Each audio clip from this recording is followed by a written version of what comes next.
le beau temps ne va pas perdurer tout le week-end. Dès demain, beaucoup d'instabilité attendue avec de la fraîcheur, des orages et de la pluie. Nous sommes toujours sous le coup de la dépression. Et regardez, les perturbations qui les accompagnent sont nombreuses. Coucou les mamans, alors au vu de cette annonce, la seule perturbation qui me vienne à l'esprit, c'est que va-t-on faire des enfants? Qui d'ailleurs étaient prêts pour nous passer une super journée à la côte. Ils avaient préparé leur pelle, leur seau, leur cerf-volant. Mais bon, une décision s'impose. Soit on y va, on affronte la pluie, on s'équipe avec un masque, un tuba, une combinaison de plongée, un ciré. Je ne parle pas du parapluie. Le parapluie qui a été créé en 1705 à Paris et qui a rapidement rencontré un franc succès dans la haute société du 18e. Au point qu'il en est devenu un accessoire de mode durant la Révolution française. Je disais donc, je ne parle pas du parapluie, car même s'il est un phénomène de mode,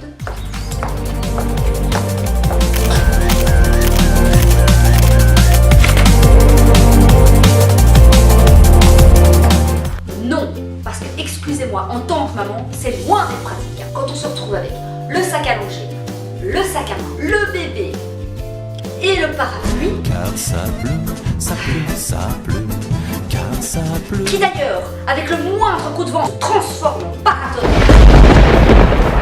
Le paratonnerre est un dispositif inventé en 1952 par Benjamin Franklin. On s'en fout, bah, c'est loin d'être simple. Hein.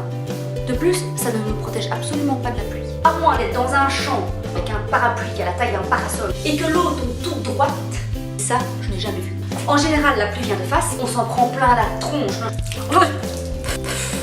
Nos cheveux sont trempés, votre maquillage coule et notre parapluie est retourné.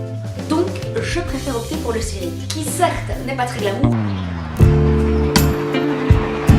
mais au moins je suis au sec. Nous avons quand même décidé d'y aller et de nous équiper, car après leur avoir dit chouette, dehors les chéris, on va à la mer, on va passer une super journée, on va faire des châteaux de sable, du cuistax, manger des moules.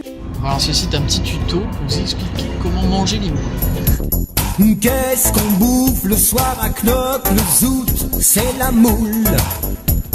Leur dire, bon bah mes petits chéris, finalement on fait rien du tout, hein, on a eu le temps, on reste ici, on fait des crêpes et on reste dans le canapé toute la journée.